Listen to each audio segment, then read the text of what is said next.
again, don't accuse me of being too much involved with show business, because I'm not.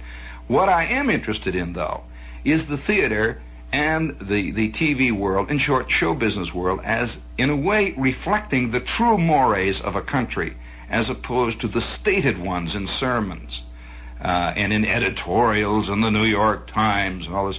That the real thing is being done right under our noses, and the thing that we applaud and laugh at is the thing we really believe in. That's the thing we believe in. Now, the stuff we write in the big ponderous editorials, forget it. This is the kind of stuff that guys have been carving in stone forever, you know, and all the while the mesas are rising and falling off stage, and guys are wringing each other's necks, and all the while they're carving stuff like "Justice is all," and great big stone axes. Well, forget the stuff that's carved in the stone walls. Look around. Now I'll give you an example of that. More and more in our theater, if you've been going to the theater, you'll see some of these, that the guy which originally was vilified in American fiction. In other words, he was pointed out as a real rotten so-and-so, and he was the man that the man who wrote was angry about. More and more, he's achieving the status of a hero, and he's applauded. Now, I'm not talking about the lovable villain, not at all. I'm talking about something else. That his very actions are applauded, and the people who oppose him, who in a sense are honest or try to play the game right, are always pictured as boobs, idiots, fools, and phonies. That if you don't cheat, you're called the real phony in business. That's a new term. It's a new way to do it. And in short, the guy that does not break the law is, he's a phony. He wants to break the law, but he doesn't. That's real phoniness. That's real phoniness. Well, now, I've seen several examples of these. One of the most recent examples is in How to Succeed Without Trying. You know this one with Robert Morris? Here was a guy that if you knew him in the office, you'd gladly kill him. You'd gladly slice his throat from ear to ear. But the reason you cheer him is because 90% of the audience believes that. They work that way. They phony it all the way on up, you know, and so they sit there and applaud. Hey, Bobby, author! And they're going like mad because the guy who is the absolute phony rises to great heights and finally takes over the business, and everyone's glad at the end that he did, because it seemed that he was the good one. He was the right one. And I can tell you this, that the guy that originally wrote the book upon which this was based was using this character to show you how rotten so many people are in our world. It was truly satire. He was not approving of this guy's modus operandi. To apply very strong morality to other people, to really demand absolute morality on other people, and to allow yourself the widest possible latitude of morality and call it freedom, is one of the more moving aspects of this kind of double think, which is prevalent and which can be found in many of the plays, many of the dramas, and so on today. Have you noticed that today, almost invariably, the person who breaks the law or is the murderer winds up, in one way or another, being the hero, or at least the one with the sympathy. He's the one that you sympathize with. This is a worldwide phenomenon, and is growing to almost unbelievable bounds. So I suspect that in the end, that the only people who will be the really bad people in a society will be the people who object. You know, say to killing, or they object to people hitting each other.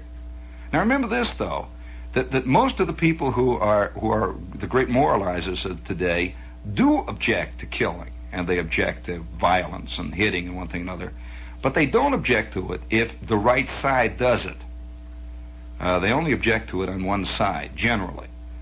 This is a part of I suppose, that dual morality. But it's fascinating. I'd love to see Steve Lawrence playing Sammy Glick. I remember Sammy Glick. I can think of a lot of great books that you can bring back. I wonder what would happen if they tried to remake, say, Dracula today.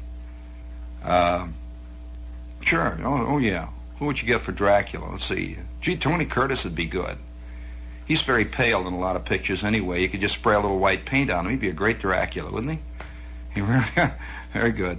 Oh yeah. It's. I guess nobody wants to be loathed today, and no one wants to admit that there is such a thing in our world as evil, especially if it has to do with making the scene. If it has to do with making your own pile, there can't be any evil. The only kind of evil that we will recognize today are the great generalized evils, like hate. We talk about hate. We talk about things. We use these things so easily. And yet, I wonder whether Sammy Glick hated. You know the book at all?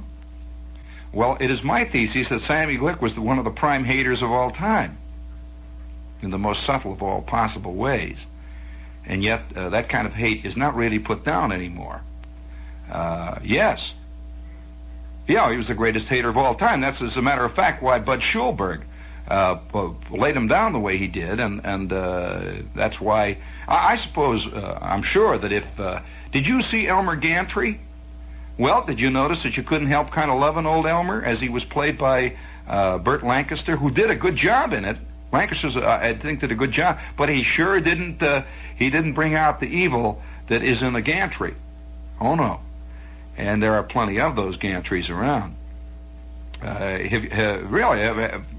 You go back and the kind of hatred, not hatred really, but the anger that a guy like Lewis put into writing this book, of course, was dissipated by the color screen. And it was dissipated by the kind of engaging performance that a man like Lancaster can't help giving because he's an engaging actor. Then you go on to, of course, I'm sure he didn't try to do that, but there it is, he did it. There have been others. Now let's see. I wonder how they would do today, say, talk about some of the great evil people of all time. I wonder how they would do some of the more colorful passages of, say, Jonathan Swift's work. Let's take in Gulliver's Travels. Did you see the cartoon version of Gulliver's Travels a few years ago? Did you see that? You should have, because it was an example of Walt Disneyism at its worst. And yet you couldn't help but love. Even the Yahoos, you know, were kind of lovable. Boy, that would have popped Swift's cork. I'll tell you that in spades. And yet because you see, we don't like the kind of satire. We all talk about satire, but we really don't want satire anymore. We want moralizing. We want always satire to apply to the other idiots. We really do. When real satire ever shows up, believe me, it never is really commercial, and it causes fistfights. It does not get approved by the New York Times, and genuine satire is never done on television. I can tell you that. Not really, because satire, you see, is talking about people. Hence, it would get everybody mad. We call satire when we're talking about a single individual or a single incident. So if I come on and do a satire on the AMA, for example, that's called satire. But if you do a satire on people, literally on the kind of attitudes that people have, you will find that in general, love is not one thing you're going to get, or applause, or agents. If I'm sure that if How to Succeed was done with the slashing, wildly bitter, satirical sense that was through Shepard Mead's work, which was anti that guy. I hope you know that. It was anti this character. I'll tell you a book that would make a good musical on that score. If you want to water down life, is the book that William H. White wrote. I forget the name of it now. A couple of years ago. And one of the great chapters that White wrote was a chapter on which he discussed on how, if you were going into an office, on how to beat all the psychological placement tests, how to answer the things that they know. Did you know for example, if you're given a question that says, what would you rather do? Go to church, go to a ball game, read a book, watch television, or go to the Playboy Club? Which one are you supposed to answer if you're going to be a healthy individual of our time? Right, you hit it. You'd make a, that's right, all right, George. And you'd bring your little key with you. And yet, if you really answered it truthfully, you're going to be put down as a nut. Generally, really, especially if you read a book. Oh yes, oh yeah, that's a sick, introspective,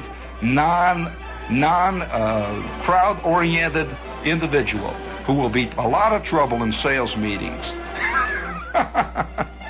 And yet, I'm sure that if they did it on the musical stage, he would come out looking great doing this stuff.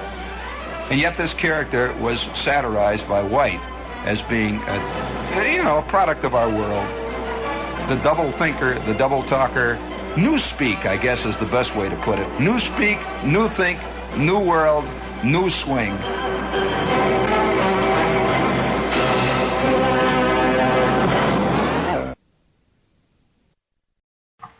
Hey, not bad for 1964, huh? I was thinking, I got a problem. I got a choice to make. And that is, I made a mistake. Do I let this other one load in and hold everything up a few minutes? Or just play the one I already have loaded in? Continuity is good on occasion, but watch. The minute I start playing this Burns and Now, the other Gene Shepherd will show up. And I'd rather have a little bit of continuity from one to the other if possible. Hold on 1 second here. What is going on? Why is their system so bloody slow today? I don't know. Oh. Here we go. It popped up. Just in time. Okay, so. Problem is. Where the hell is it? It went in. It's not coming out. This sucks.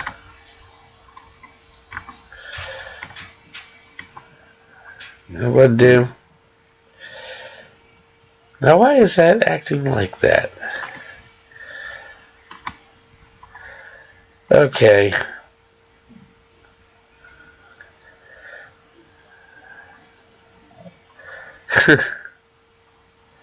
You know, I like this other one, and I played it before too.